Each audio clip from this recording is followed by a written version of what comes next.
퇴직 전 준비 끝낸 사람의 조언. 배당주 투자가 답입니다. 퇴직이 다가오는데 앞으로 뭘 먹고 살지 막막하네요. 많은 분들이 퇴직을 앞두고 이런 고민을 털어놓습니다. 평생 회사에 몸 바쳐 일했는데 막상 퇴직 후가 되면 돈 걱정부터 시작되죠. 국민연금만 믿기에는 턱없이 부족하고 자식에게 손 벌리기도 싫고요. 저도 마찬가지였어요. 40대 초반까지만 해도 그냥 월급 잘 모아야지 하면서 살았죠. 그런데 어느 날 문득 생각해 봤어요. 내가 회사를 못 다니게 되면 나 혼자 뭘로 살아야 하지? 그게 바로 배당주 투자를 시작한 계기였어요. 1. 배당주는 노후의 월급 통장이다. 많은 분들이 주식 투자하면 단타, 코인처럼 위험한 거라고 생각하시지만 배당주는 조금 다릅니다. 배당주는 한마디로 주식을 보유한 대가로 기업이 주는 이자, 같은 돈, 즉 현금 흐름을 만들어주는 자산이에요. 예를 들어 삼성전자 같은 기업은 1년에 두세 번씩 배당금을 줍니다. 이걸 꾸준히 모으면 은퇴 후에도 내 통장에 돈이 들어오는 시스템을 만들 수 있는 거죠. 이건 단순히 주가가 오르고 내리는 걸 보는 게 아니라 꾸준히 들어오는 생활비를 만드는 방식이에요. 2. 사례 월 80만 원씩 들어오니 마음이 편해졌어요. 김정화 가명씨는 25년간 대기업 사무직으로 일했습니다. 퇴직 5년 전부터는 월급의 일부를 꾸준히 배당주에 넣기 시작했죠. 처음엔 100만 원씩 넣었고 그걸 계속 불려서 은퇴할 때쯤엔 총 1억 2천만 원 정도의 배당주 포트폴리오를 만들었어요. 결과는요? 현재 배당 수익률 8% 기준으로 연 960만 원, 월 80만 원이 자동으로 통장에 들어옵니다. 김 씨는 이렇게 말했어요. 크게 부자가 된 건 아니지만 배당금이 매달 들어오니 불안감이 사라졌어요. 지금은 하고 싶은 봉사활동도 하고 남편과 전국 여행도 다녀요. 마음이 여유로워지니 삶이 달라졌어요. 3. 복리의 마법, 시간이라는 자산을 활용하자. 배당주는 단기간에 부자 되는 방식이 아닙니다. 하지만 시간이라는 자산을 이용하면 정말 강력해져요. 배당을 다시 투자하면 복리 효과가 발생하죠. 한번 상상해 보세요. 연 5% 배당 수익률인 주식에 매년 1,000만 원씩 10년 투자하면 원금은 1억이지만 재투자까지 하면 1억 3천만 원 이상이 됩니다. 20년이 되면 거의 2억 가까이 불어나죠. 이게 바로 복리의 힘이에요. 단, 여기서 중요한 건 시간을 빨리 시작할수록 유리하다는 점이에요. 4. 사례 50세부터 시작했지만 아직 늦지 않았어요. 박노식 가명씨는 50세 퇴직을 5년 앞두고 배당주 투자에 눈을 떴습니다. 처음엔 겁도 났지만 공부부터 차근차근 했어요. 그는 에너지 관련 고배당 ETF와 은행주 위주로 포트폴리오를 짰고 매달 150만 원씩 투자했습니다. 그리고 퇴직 시점인 55세에 그는 총 8천만 원 규모의 배당주 자산을 갖게 됐죠. 지금은 자영업으로 소소하게 일하면서 배당금 월 50만 원을 받고 있어요. 박 씨는 이렇게 말합니다. 지금 생각하면 더 일찍 시작할 걸 후회되죠. 하지만 50세라도 시작했기에 지금 이렇게 조금씩이라도 여유가 생긴 겁니다. 늦었다고 생각 말고 당장 시작하세요. 5. 은퇴 후 삶에서 중요한 건 현금 흐름이다. 은퇴 후 가장 큰 고민은 바로 돈이 안 들어오는 삶입니다. 회사 다닐 땐 당연히 들어오던 돈이 이제는 꺼내 쓰는 돈이 되니까요. 이게 바로 불안의 시작이에요. 그런데 배당주는 그런 불안을 덜어주는 작은 연금입니다. 국민연금은 65세부터 나오고 퇴직연금은 관리가 어렵고 개인연금은 수익률이 낮지만 배당주는 내가 직접 내 방식대로 만들 수 있는 노후 수입원이에요. 6. 사례 자식에게 손 안 벌리는 게 제일 좋아요. 이영자 가명씨는 58세에 은퇴하고 지금은 남편과 함께 농촌에서 소소하게 살고 계십니다. 이분은 30대부터 삼성전자, KT&G, 맥쿼리 인프라 같은 배당주를 모으셨고 지금은 연 1,500만 원 이상 배당금을 받으세요. 자식한테 손 안 벌리는 게 제일 좋고 내가 벌어둔 걸로 내가 사는 게 얼마나 편한지 몰라요. 적게 쓰고 꾸준히 받는 배당금 덕분에 마음도 건강도 지켜요. 7. 지금이라도 늦지 않았다. 실천이 답이다. 혹시 난 돈도 없고 늦게 시작해서 안 되라고 생각하시나요? 그렇지 않습니다. 배당주는 적은 금액으로도 시작할 수 있고 시간을 내 편으로 만들면 누구나 가능한 투자 방식이에요. 일주에 10,000원도 안 되는 금액으로 살 수 있는 종목도 많고 요즘은 국내 ETF, 미국 고배당 ETF도 잘 나와 있어요. 시작은 작게 그러나 꾸준히. 그리고 중요한 건 월급 받듯이 배당을 받는 구조를 만드는 것, 그게 핵심입니다. 마무리하며 퇴직은 끝이 아니라 새로운 시작입니다. 그 시작을 조금 더 단단하고 조금 더 여유롭게 만드는 방법이 바로 배당주 투자예요. 지금 당장 증권사 앱을 켜고 배당률을 한번 확인해 보세요. 그리고 나의 노후 통장 하나 만들어 보세요. 미래에 나가 지금의 당신에게 정말 고마워할 겁니다. 배당주 투자, 심리적 안정과 건강까지 바꾼다. 돈 걱정 줄이면 삶의 질이 올라가는 과학적 이유. 서론 돈이 없어 불안한가요? 그건 심리가 보내는 경고 신호입니다. 많은 사람들이 퇴직 후 가장 크게 느끼는 불안은 돈이 계속 나가는데 더 이상 들어오지 않는다는 현실입니다. 이 불안은 단순히 경제적인 문제가 아닙니다. 우리 뇌는 돈과 관련된 스트레스를 생존 위협으로 받아들이기 때문입니다. 그러니까 배당금이 들어와서 생활비의 일부라도 자동으로 충당된다면 그건 단순히 돈의 문제가 아니라 심리적 안전망을 확보한 것과 같아요. 그리고 이게 실제로 건강, 수면, 대인관계에도 영향을 준다는 연구 결과들이 꽤 많습니다. 뇌과학으로 보는 돈과 스트레스의 관계. 미국 MIT와 하버드대 공동연구팀에 따르면 재정적 불안은 뇌의 전두엽 활동을 저하시켜 합리적 사고를 방해하고 우울과 불면을 유발한다고 합니다. 전두엽은 판단력, 감정 조절, 계획 세우는 능력을 담당하는데 돈에 대한 걱정이 많아질수록 이 기능이 약화된다는 거죠. 즉, 돈 걱정은 단순한 생활의 어려움이 아니라 뇌가 스트레스를 지속적으로 받는 상태예요. 반면 일정한 수입원이 있거나 자산에 대한 통제력을 느끼는 사람은 스트레스 호르몬인 코르티솔 수치가 낮아지고 심장 건강, 수면의 질, 면역력까지 좋아진다고 보고돼 있어요. 배당금은 심리적인 안정제를 대신할 수 있다. 그렇습니다. 이건 단지 비유가 아니라 과학적으로 근거 있는 말이에요. 매달 일정하게 들어오는 배당금은 예측 가능한 수입이 되어주고 우리의 뇌는 이런 구조의 안정감을 느끼며 불안, 공포, 초조함을 줄여주는 도파민과 세로토닌 같은 호르몬이 자연 분비된다고 해요. 그 결과 삶의 만족도도 올라가고 작은 행복에 더 민감해집니다. 퇴직 후 나는 쓸모없어진 사람이라는 무력감도 훨씬 줄어들어요. 은퇴 후에도 돈이 아닌 삶을 살기 위해 필요한 것. 사실 배당주는 돈의 문제가 아닐 수도 있습니다. 이건 시간과 자유에 대한 이야기이기도 해요. 매달 일정한 수입이 들어오면 억지로 다시 직장을 구하지 않아도 됩니다. 진짜 하고 싶은 공부, 여행, 가족과의 시간, 운동, 봉사활동을 할 수 있는 여유가 생기죠. 그게 진짜 자유 아닐까요? 실제 사례 배당금이 삶을 바꾼 또 한 명의 이야기. 정윤석 가명 씨는 56세에 퇴직하면서 극심한 불안에 시달렸습니다. 국민연금은 65세부터 나오고 퇴직금은 집 대출 갚고 나니 얼마 남지 않았죠. 하지만 다행히도 그는 10년 전부터 조금씩 투자해온 고배당주 ETF 덕분에 현재는 월 70만 원의 배당금을 받고 있습니다. 솔직히 돈이 많아서 좋은 게 아니라 당장 이번 달 생활비 걱정을 안 해도 되니까 마음이 편하더라고요. 예전엔 자다가도 벌떡 일어났는데 요즘은 밤에 푹 잡니다. 이런 사례는 많습니다. 단지 돈을 버는 게 아니라 심리적으로도 삶의 균형을 찾게 해주는 수단이 될 수 있다는 것이죠.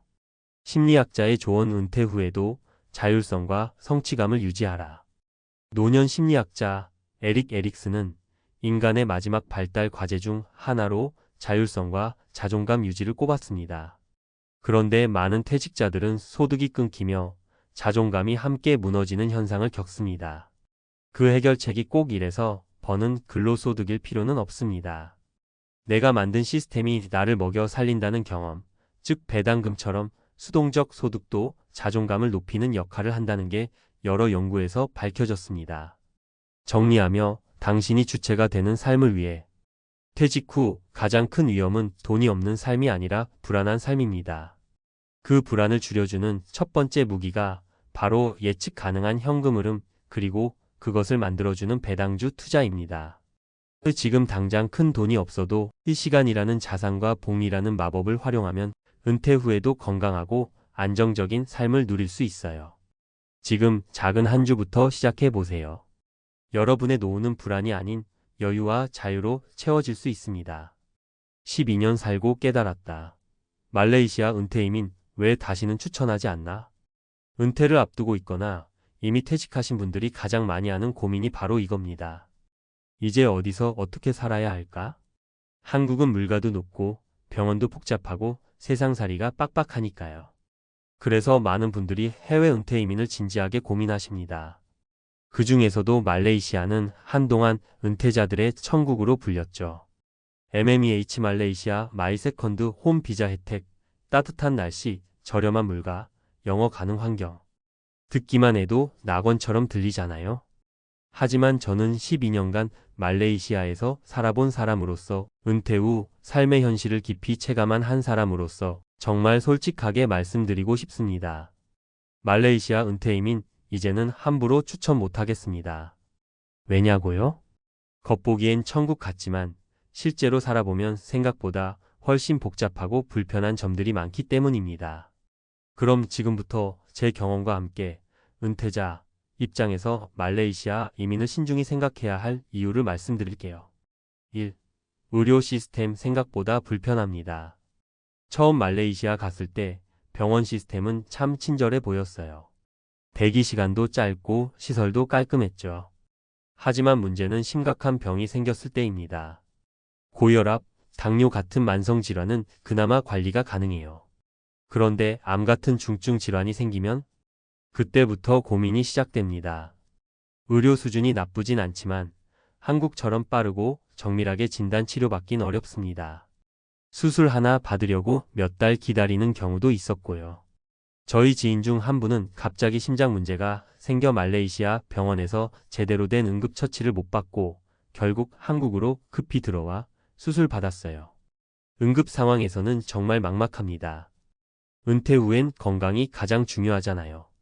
그래서 의료 문제 하나만 놓고 봐도 말레이시아는 쉽게 추천할 수 없습니다. 2. 환율, 비자 정책 변수가 너무 많아요. 말레이시아 물가가 싸다고들 하시는데 환율이 계속 출렁이기 때문에 체감 물가는 점점 오릅니다. MMEH 비자도 옛날만 못해요. 제가 처음 들어갔을 땐 조건이 꽤 관대했는데 요즘은 외국인 은퇴자들에 대한 비자 조건이 점점 까다로워지고 있어요. 고정 수입 증명, 은행 예치금 등 요구 조건이 크게 늘었고요. 심지어 한때 MMEH 갱신이 거부되는 사례도 생겨서 몇몇 지인은 불안에 떨며 한국으로 돌아오기도 했어요. 여기서 쫓겨나는 거 아니야? 이런 불안감은 은퇴 이후 삶에서 큰 스트레스가 됩니다. 3. 말이 통한다고 느꼈던 영어 생활은 다릅니다. 영어만 되면 살기 편하다. 저도 그 말 믿었죠.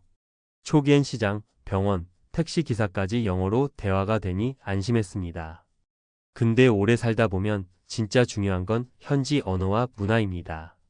예를 들어 관리사무소나 이웃들과의 갈등 상황에서 법적 문제나 행정 업무를 볼 때는 영어로도 한계가 있어요. 또 말레이계, 중국계, 인도계의 복잡한 문화적 배경이 겹쳐지다 보니 어디까지가 배려고 어디서부터가 갈등인지 감 잡기 어렵습니다. 은근한 차별도 있고요. 저희 이웃 중 한 분은 공동주택 내에서 애완동물 문제로 갈등이 생겼는데 현지 주민들끼리 언어로 뭉쳐버리니 해결이 안 되고 결국 이사 가셨어요. 외국인으로 산다는 건 생각보다 훨씬 고립감이 큽니다. 4. 외로움, 고립, 그리고 정체성 혼란. 한국에서는 동네 마트 가면 아는 사람 한 명쯤 마주치고 은행 직원, 병원 간호사, 주민센터 직원 다 익숙한 환경이잖아요. 근데 말레이시아에선 그런 작은 관계들이 없습니다.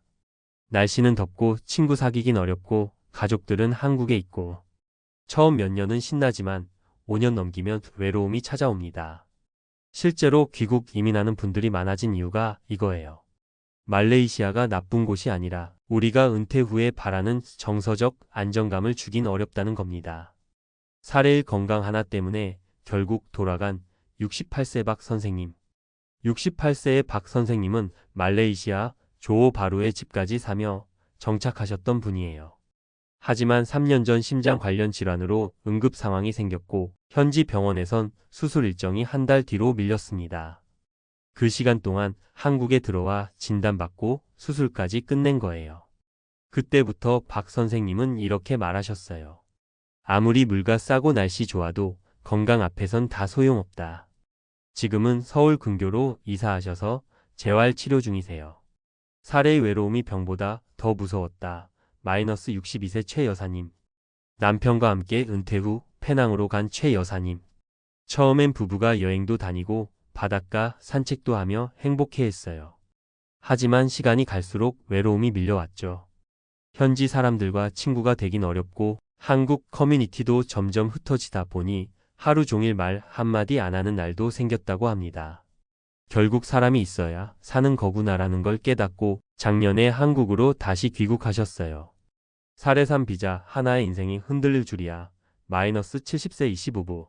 10년 넘게 말레이시아에서 잘 살던 이씨 부부는 MMEH 비자 갱신이 거부되며 큰 충격을 받았습니다. 당시 정부 정책이 바뀌면서 이전에 받은 조건으로는 더 이상 갱신이 어렵다는 통보를 받았고 준비도 없이 귀국해야 했죠. 그동안 거기서 집도 사고 적응도 잘했는데 정부 방침 하나에 순식간에 불법 체류자 될 뻔했다니까요. 결론 말레이시아 은퇴 이민 더는 낭만으로 보지 마세요. 말레이시아가 나쁜 곳은 아닙니다. 하지만 은퇴 후 삶은 여행이 아닙니다. 계획, 시스템, 문화, 건강, 사람 모든 게 어우러져야 하죠. 겉으로는 천국처럼 보여도 정작 살아보면 느껴지는 작은 불평과 외로움들이 쌓여 큰 후회로 바뀔 수 있습니다. 따라서 해외 은퇴 이민을 고민하신다면 이런 현실적인 요소들을 꼭 고려하시길 바랍니다. 그리고 꼭 살아본 사람의 이야기를 듣고 결정하세요. 저는 12년 살고 나서야 그걸 알게 됐습니다. 12년의 시행착오, 이제는 말할 수 있습니다. 말레이시아에서 12년간 살면서 가장 많이 들은 말이 뭔지 아세요? 그래도 거기 날씨 좋고 물가 싸니까 살기 좋죠? 정답은 아니요입니다. 좋은 날씨, 싼 물가, 분명 장점은 맞아요. 하지만 그건 여행자로 잠깐 있을 땐 장점이지 매일매일 살아야 하는 생활자에겐 사소한 부분일 뿐이에요. 결국 은퇴 후 삶에서 중요한 건 건강을 어떻게 지킬 수 있느냐, 안정적인 주거와 소득이 있느냐, 정서적으로 외롭지 않게 살아갈 수 있느냐, 이 세 가지입니다. 그 기준으로 말레이시아 이민 생활을 돌이켜보니 셋 다 점점 불안정해졌습니다. 그럼 어떻게 준비해야 할까? 그럼 도대체 어디서 어떻게 은퇴를 준비해야 해요? 이 질문 많이 받습니다. 답은 단순합니다. 해외 이민보다 먼저 내가 있는 곳에서의 은퇴 시뮬레이션을 먼저 해보세요. 다시 말해 해외로 도망치듯 떠나기 전에 다음과 같은 질문을 스스로에게 해보는 겁니다. 매달 고정적으로 나가는 생활비는 얼마나 되지? 지금 사는 곳에서 의료, 교통, 커뮤니티는 괜찮은가? 혹시 낯선 곳에 가는 걸 낭만적으로만 보고 있는 건 아닐까? 이걸 먼저 따져보면 굳이 말레이시아까지 가지 않아도 충분히 건강하고 소박하게 살 수 있는 방법이 보입니다. 추천하는 현실적인 대안 3가지. 국내 지방 소도시 은퇴. 경북 안동, 전북 남원, 강원 정선 같은 곳은 생활비가 낮고 병원 접근성도 괜찮아요. 특히 고향이 있는 분들은 기존 인맥과 정서적 안정을 동시에 챙길 수 있죠. 노후 소득 확보용 가벼운 재취업 준비. 요즘엔 온라인 강의, 유튜브, 블로그, 시니어 바리스타, 마을 해설사 등 몸을 크게 쓰지 않아도 소득을 만들 수 있는 일들이 많아요. 은퇴 후에도 약간의 수입이 있으면 삶의 질이 크게 달라집니다. 도시 속 미니멀 라이프 정착. 소비를 줄이고 작고 효율적인 집에서 사는 연습을 해보세요. 은퇴자에게는 적게 벌고 적게 쓰는 구조가 오히려 마음이 편합니다. 매일 산책하고 가까운 곳에 단골 카페 있고 병원이 잘 연결된 곳. 그게 진짜 은퇴자의 럭셔리예요. 낭만보다 중요한 건 지속 가능성. 12년 말레이시아 생활이 저에게 준 가장 큰 교훈은 이겁니다. 낯선 곳에서의 낭만은 생각보다 빨리 사라진다. 결국 남는 건 혼자라는 감각, 그리고 여기서 평생 살 수 있을까? 라는 불안입니다. 반면 한국에서도 내가 준비만 잘해 놓으면 충분히 따뜻하고 건강하게 행복한 은퇴 생활이 가능하다는 걸 돌아와서야 비로소 느꼈습니다. 마무리하며 어디서 살지는 나답게 살 수 있는가로 결정하세요. 많은 분들이 은퇴 후 삶을 도피하듯 설계하십니다. 여긴 너무 치열해. 외국 가서 쉬고 싶어. 그 마음 100번 공감합니다. 저도 그랬거든요. 하지만 은퇴 이후의 삶은 도피처가 아니라 내가 나답게 살아가는 또 다른 무대여야 합니다. 그 무대는 반드시 외국일 필요는 없습니다. 나를 이해해주는 사람, 불편할 때 도와줄 수 있는 병원과 시스템, 조금은 익숙한 골목, 그리고 아침마다 마주치는 햇살 한 조각이 있는 그곳이면 충분합니다. 말레이시아에서의 12년은 많은 걸 주었고 그만큼 은퇴 이민을 꿈꾸는 분들께 꼭 알려드리고 싶은 현실도 남겨주었습니다. 저처럼 늦게 후회하지 않으시길 바라는 마음으로 이 글을 남깁니다. 당신의 은퇴, 화려하지 않아도 단단하고 따뜻하길 바랍니다. 대리에서 부장까지 30년. 58세에 퇴직한 김 과장, 노후가 지옥이 됐다. 서론 김 과장의 퇴직 후 현실. 김 과장은 30년간 한 회사에서 성실하게 일했다. 대리에서 시작해 부장까지 올라갔고 나름 안정적인 삶을 살았다. 월급이 꼬박꼬박 들어오고 아이들도 대학을 졸업했다. 퇴직을 앞두고 걱정이 없던 건 아니지만 그래도 대기업 출신인데 어떻게든 되겠지 싶었다. 그러나 막상 퇴직하고 나니 현실은 달랐다. 퇴직금과 약간의 연금으로 충분할 줄 알았는데 생활비는 생각보다 빨리 줄어들었다. 젊었을 때처럼 쉽게 일자리를 구할 수도 없었다. 남들처럼 소일거리라도 하려 했지만 60세를 앞둔 나이에 선택지는 많지 않았다. 매일 집에서 TV를 보거나 동네 공원을 서성이며 시간을 보내다가 문득 이런 생각이 들었다. 내가 이러려고 30년을 그렇게 열심히 살았나? 퇴직 후 삶이 이렇게 외롭고 팍팍할 줄 알았다면 미리 준비했을 텐데. 지금이라도 늦지 않았을까? 김 과장처럼 노후가 지옥이 되지 않으려면 어떤 준비가 필요할까? 본론 노후가 지옥이 되지 않으려면 3가지 필수 대비책. 1. 은퇴 후 돈 나가는 속도 생각보다 훨씬 빠르다. 경제적 준비의 중요성. 김 과장은 퇴직할 때 퇴직금 2억 원과 연금으로 버틸 생각이었다. 하지만 퇴직금은 마법처럼 사라진다. 월 생활비 300만 원을 쓰면 5년 만에 1억 8천만 원이 사라진다. 여기에 예상치 못한 의료비, 부모님 부양비, 자녀 결혼 지원금까지 더하면 10년도 버티기 어렵다. 사례 1. 55세에 퇴직한 정 부장 이야기. 정 부장은 퇴직 직전부터 소규모 창업을 준비했다. 프랜차이즈 커피숍을 하려다 리스크가 너무 크다고 판단해 작은 온라인 사업을 시작했다. 퇴직 후에도 월 15만 200만 원의 수입이 유지되니 생활비 압박이 덜했다. 중요한 건 퇴직 전에 준비해야 한다는 것.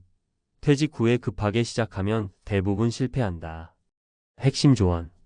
퇴직 전부터 작은 부업이라도 시도해 볼 것. 온라인 판매, 글쓰기, 유튜브 등.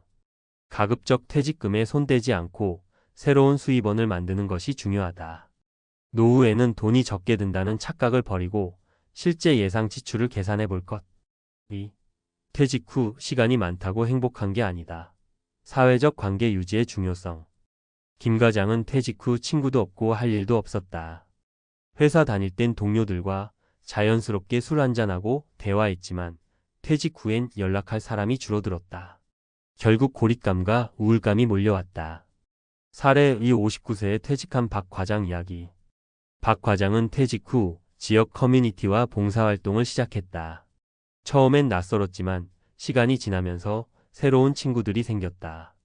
함께 등산을 다니고 작게나마 협동조합을 만들어 운영하면서 퇴직 후에도 의미 있는 삶을 살고 있다. 핵심 조언.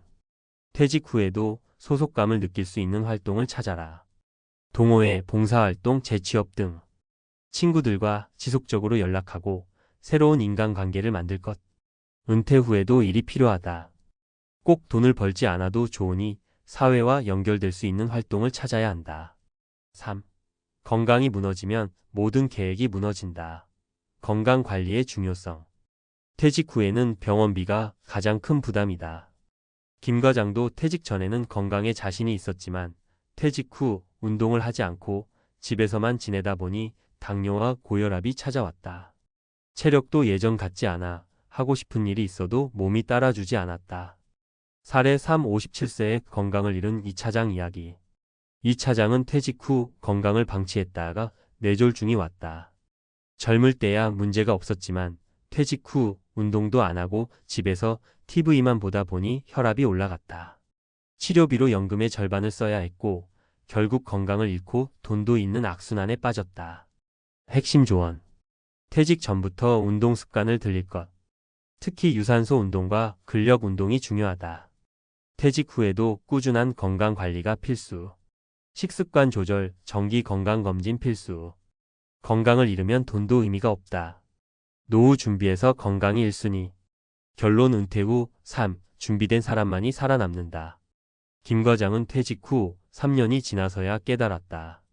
퇴직이 끝이 아니라 새로운 시작이라는 것을. 경제적인 준비, 사회적 관계, 건강 관리가 모두 뒷받침되지 않으면 노후는 자유가 아니라 고통이 된다. 하지만 다행히도 지금부터라도 준비하면 늦지 않다. 퇴직 후 더 나은 삶을 살고 싶다면 지금 당장 행동해야 한다. 당신은 은퇴 후 삶을 어떻게 준비하고 있는가? 김 과장처럼 후회하지 않으려면 오늘부터 무엇을 해야 할까? 지금부터라도 하나씩 준비해 나간다면 당신의 노후는 지옥이 아니라 새로운 기회가 될 것이다.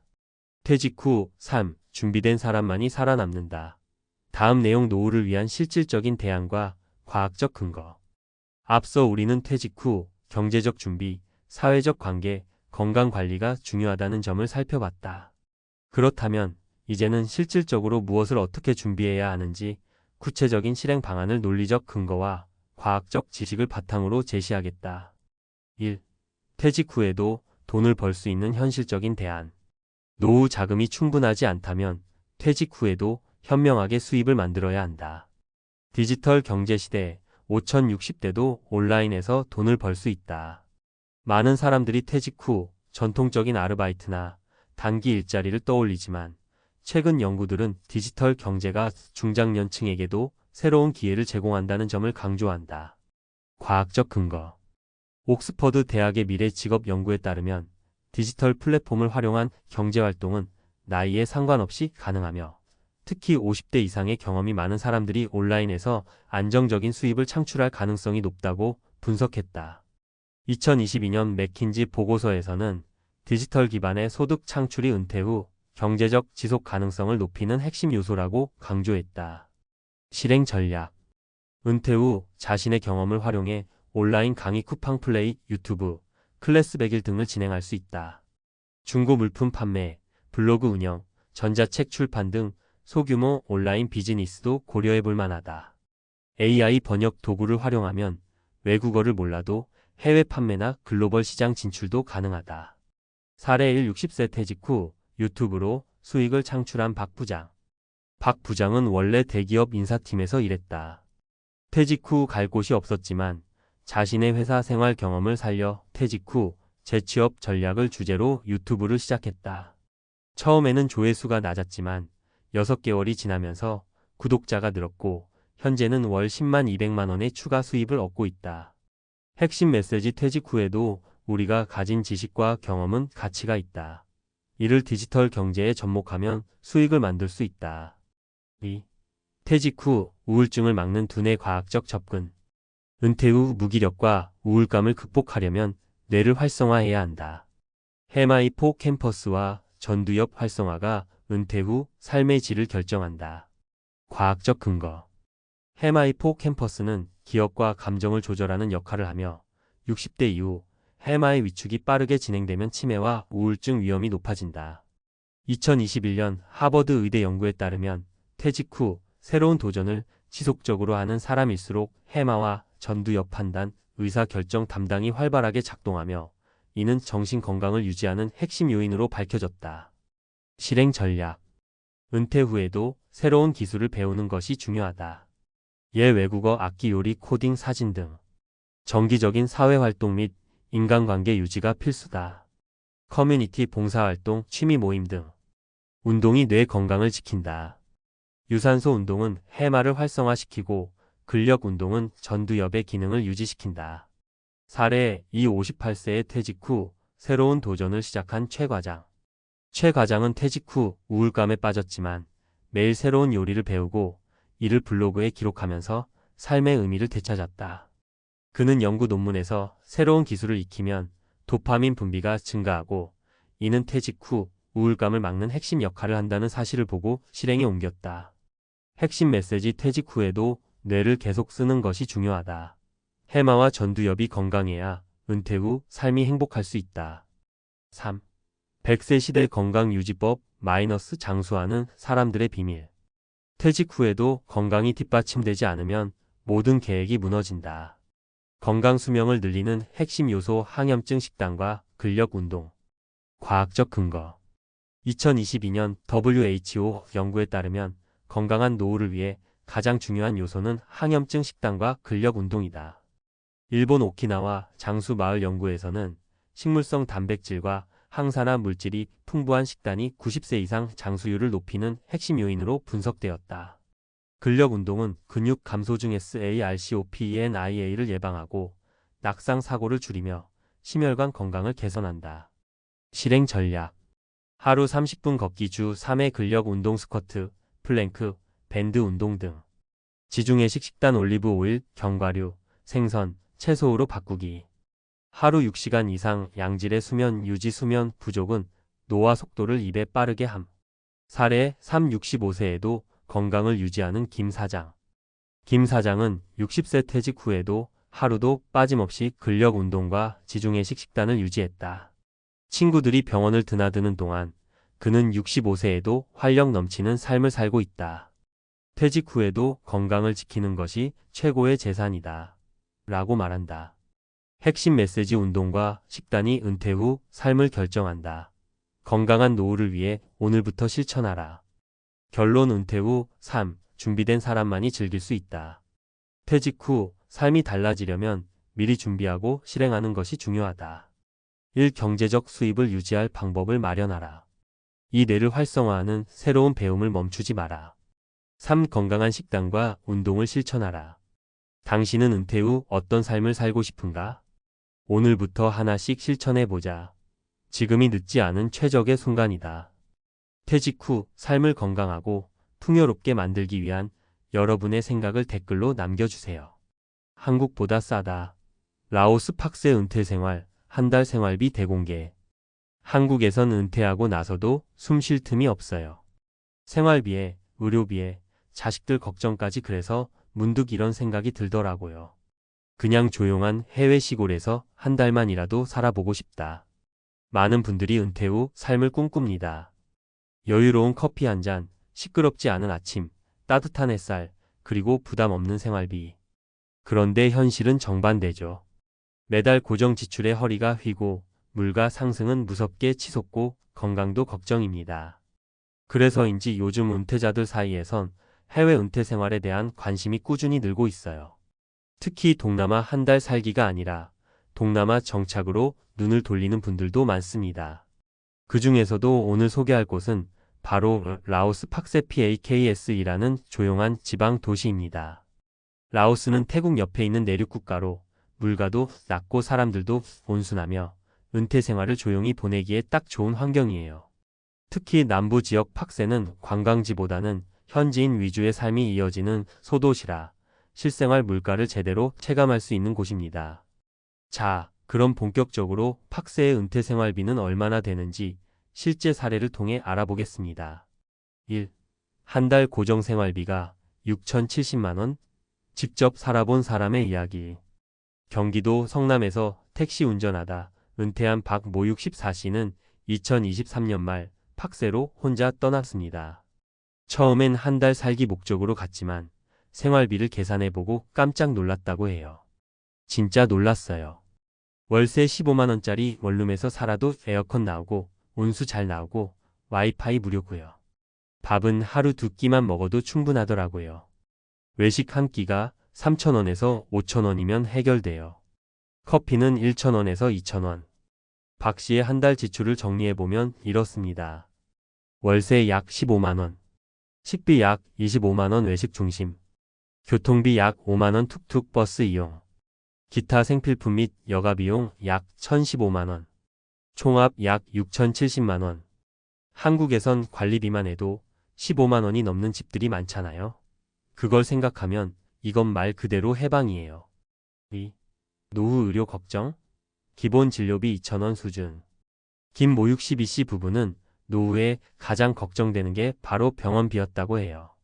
둘 다 고혈압 약을 먹고 있었고 국내 병원 진료비와 약값 부담이 만만치 않았죠. 그래서 라오스에선 병원비가 얼마나 드는지 물어봤죠. 깜짝 놀란 건 현지 병원 진료비가 2,000원에서 5,000원 사이라는 거예요. 약도 싼 편이고요. 물론 큰 병이 생기면 방콕이나 태국으로 나가야 하지만 평소 기본 진료는 이 정도면 괜찮다 싶었어요. 김 씨 부부는 팍스에 머무르며 매달 정기적으로 혈압을 체크하고 간단한 약을 처방받는데 드는 비용이 두 사람 합쳐 약 1만원 수준이라고 해요. 한국에서 건강보험료만 해도 월 수십만 원이 나가는 현실을 보면 이 역시 은퇴 후 선택지로서 매력적인 이유가 됩니다. 3. 조용한 삶, 소소한 행복이 있는 진짜 은퇴 실현. 세 번째 사례는 조금 특별합니다. 이현정 58씨는 서울에서 카페를 운영하다 은퇴하고 혼자만의 시간을 보내고 싶어서 팍세로 향한 여성입니다. 혼자 살아본 적도 없고 외국어도 잘 못해서 무서웠는데 막상 와보니 마음이 너무 편했어요. 매일 아침 강가 산책하고 시장에 가서 망고 하나 사서 숙소에서 먹는 게 낙이죠. 이 씨는 월 50만 원도 안 되는 돈으로 생활 중이며 현지에서 간단한 요가 모임이나 한국인 커뮤니티에도 참여하고 있습니다. 돈 많이 안 써도 행복할 수 있다는 걸 여기 와서 처음 알았어요. 사람들 눈치 안 보고 내 시간에 맞춰 사는 게 진짜 은퇴 아닐까요? 라오스 팍세 생활의 장점 요약. 저렴한 월세 1,020만 원 수준의 주거 공간 다수. 외식 및 식재료 비용이 저렴. 기본 의료비가 낮고 필요시 태국 병원 이용 가능. 치안이 비교적 안정적이고 사람들도 친절. 한국인 커뮤니티도 형성되어 있어 정보 교류 쉬움. 생활 속 스트레스가 적고 여유로운 시간 활용 가능. 이런 분들에게 추천해요. 월 100만 원 이하로 은퇴 생활을 꿈꾸는 분. 조용하고 자연 가까운 삶을 원하는 분. 건강관리에 집중하면서도 비용 절감을 원하시는 분. 삶의 속도를 줄이고 자신만의 시간을 찾고 싶은 분. 마무리하며. 물론 라오스 팍세 생활이 모든 사람에게 100% 맞는 건 아닙니다.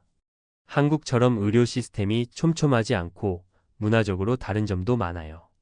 인터넷 속도, 전력 문제, 낯선 환경 등도 단점이 될 수 있습니다. 하지만 중요한 건 내가 어떤 은퇴를 꿈꾸느냐는 거죠. 돈보다 삶의 질, 속도보다 여유, 보여주기보다 느끼기. 이런 삶을 원한다면 팍세는 충분히 매력적인 은퇴지입니다. 한국에서 벗어나 한 달만 살아봐도 당신의 은퇴 플랜이 완전히 달라질지도 몰라요. 팍세 은퇴 생활 나도 할 수 있을까? 이 질문에 대한 답은 생각보다 간단합니다.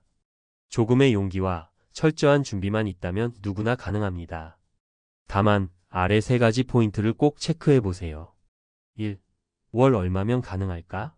기준은 100만 원. 라오스 팍세에서 은퇴 후 최소한의 여유 있는 삶을 누리기 위해 필요한 비용은 대략 월 70만 원, 100만 원 선입니다.